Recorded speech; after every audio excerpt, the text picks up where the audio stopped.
What's going on, everybody? Welcome back to the channel. I am Lady Nika, and with some political news. I was sitting here watching CNN, and as I was doing my break periods at work and school today, I did notice that, well, I had a meeting at work, so we didn't really work today. We had this little training thing, but we during the lunch break for that, I was reading some CNN articles, and I was also, when I got home, was watching CNN. And I just, I had so much thought on my mind about what I was reading. So what I was reading and what I was listening to. I figured today would be a good day to come in and just give a little political commentary and my thoughts on it. Now, today, I read that Special Counsel Robert Mueller has assembled a list close to 50 questions he wants to ask your President 45 as part of his investigation into the Russian involvement in the 2016 presidential election. The New York Times reported that they obtained a list of questions which include inquiries related to Trump's business dealings, his relationship with Russia, and his communication with ex-staffers who have been caught up in the probe. Mueller also is prepared to ask Trump about that well-talked-about and well-known meeting at Trump Towers involving Donald Trump Jr. and a Russian lawyer, as well as whether the president himself discussed sanctions on Russia or planned a meeting with Vladimir Putin, the Russian president, during his campaign. He will ask if Trump had any knowledge of any outreach by his campaign, including Paul Manafort, to Russia about potential assistance to the campaign. He will also ask if Trump knew anything about the Russian hacking during the presidential race. He's going to ask questions about Trump's decision to fire former National Security Advisor Michael Flynn, as well as former FBI Director James Comey. He's also going to probe into why Trump objected to the special counsel in the first place that's investigating the Russian involvement. So far, Mueller's investigation has led to 2 guilty pleas or indictments against Trump associates, including Flynn and Manafort. The special counsel also filed charges against 13 Russian nationals for their alleged attempts to interfere in the 2016 election. Now, of course, Trump is mad and claiming that Mueller leaked the questions to the media. However, Michael Zeldin, a CNN legal analyst as well as a former assistant to Robert Mueller, said he believes Trump himself leaked the questions. Apparently, there was a meeting in Mueller's office, and notes were taken by the recipients of this conversation, and now they've leaked. And because of how the questions are written, according to Zeldin, lawyers wouldn't normally write that way. Now, that's just his opinion. He stated some of the grammar is not proper, so he can't see those coming from Mueller's office. Trump tried to make it seem as if it came from Mueller's office, saying that it's disgraceful that the questions concerning the Russian witch hunt were leaked to the media. Trump said no questions on collusion. He said Mueller made up this phony crime collusion that never existed, and the investigation begun with illegally leaked classified information.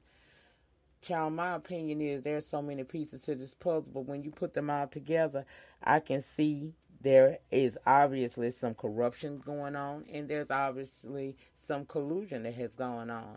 What I would like to see is that Robert Mueller continue this investigation, and of course he needs to question Trump because he's involved. He's involved himself, and he's also associated with people who we know had some type of dealing with the corruption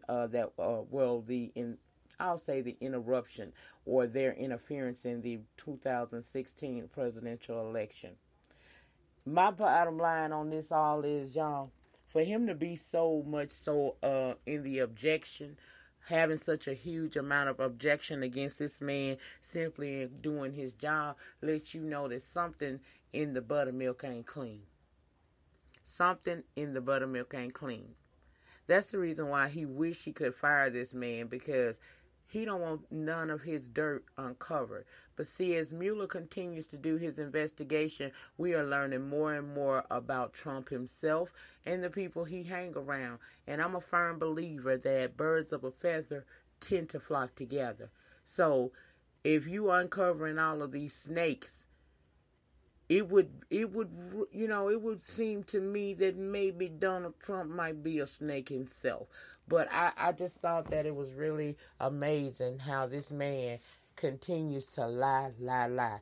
He always changing his story. He don't want to, when he has an opportunity each and every day in that White House to get his say out. If he wants to speak on these questions or anything else dealing with the Russian investigation, he has an opportunity to do so every day.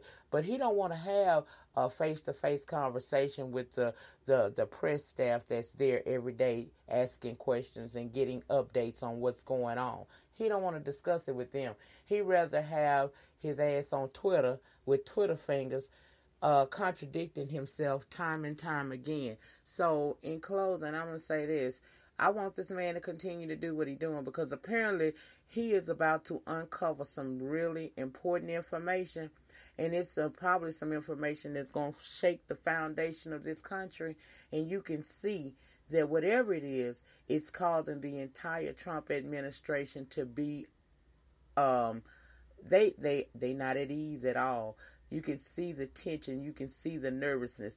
For you got people there that probably don't know exactly what's going on, but know that somehow kind of way he involved. And if he come down, they worried about will they be outed or will they be tied into it in some kind of way. It's just a lot of. I've never seen anything like this. I really haven't. I've never seen anything like this. Now I know that there are always some, back room deals and things of that nature going on within the government structure. I'm aware of that. However, I did not realize the amount of dirty, good old boy type of situations going on within government. I didn't know that it was just that bad. It's a lot of corruption been going on in government for years, and yeah, we knew some of it exists, but to the magnitude that we're finding out now, it's just simply unacceptable. It says a lot about our government structure. It really does. And then, again, I always tell y'all that this man makes me completely embarrassed to be an American sometimes. I look at other countries and I'm like, when he go places, baby, keep his ass at home. When he go abroad, he really embarrasses us because he's totally clueless as to what he's supposed to be doing because he's not a politician. So he thinks like a businessman. He kind of reminds me of J.R. Ewing. If you remember back in the 80s, there was this hit show called Dallas. And the Ewings were this big family out of South Fort. That was the name of the ranch. They were out of Texas, I know that. And they were big, huge. They were like oil moguls, if you will. And J.R. used to do some of the most underhanded, shady shit while still smiling in the public's face and pretending that he loved Sue Ellen and his children so much. But he just was an awful individual. And I find myself thinking about J.R. Ewing and looking at Donald Trump and saying that they, if there's ever a character on TV that can get you close to how dirty Donald Trump is, it would definitely be J.R. Ewing. But that's all I wanted to talk about. I just feel like he's scared because them questions that Mueller's prepared to ask him, he's not going to be able to skirt his way around it. You're going to have to answer him and you're going to have to be honest about it, or you're going to perjure yourself when he find out you did lie, which could possibly add to even more charges if you are convicted of anything, which I definitely hope that he is, because this is ridiculous. This is absolutely ridiculous. It's just like America's being ran by the upper crust of society, but it's the society that's not prepared to deal with this. He's just an idiot. He's an idiot with money. That's what I see him at, an idiot with money. And that's a dangerous person, an idiot with money. Well, that was all I felt like talking about, y'all. I don't get too deep. I don't even know if they're going to monetize this video. You know how they get around here on these YouTube streets. But nevertheless, I have somewhat of a freedom of expression on my platform, and I've expressed myself enough in this video. Please get down in the comment section known as the panty and let me know your thoughts and opinions on it. Do you think that he's scared because them questions are questions he's not going to be able to skirt around and lie about? Do you think that Mueller is on the brink of finding out some really serious information that could lead to some serious indictments going against maybe Trump and even more of his associates? Just let me know what you think about this entire situation. And I will see you guys back tomorrow for the have and the have-nots. Remember, the depth of your struggle will determine the height of your success. In the meantime, in between time, please remember to rate, comment, subscribe, share this video wherever it is you share videos. And I'll see you guys tomorrow. Peace.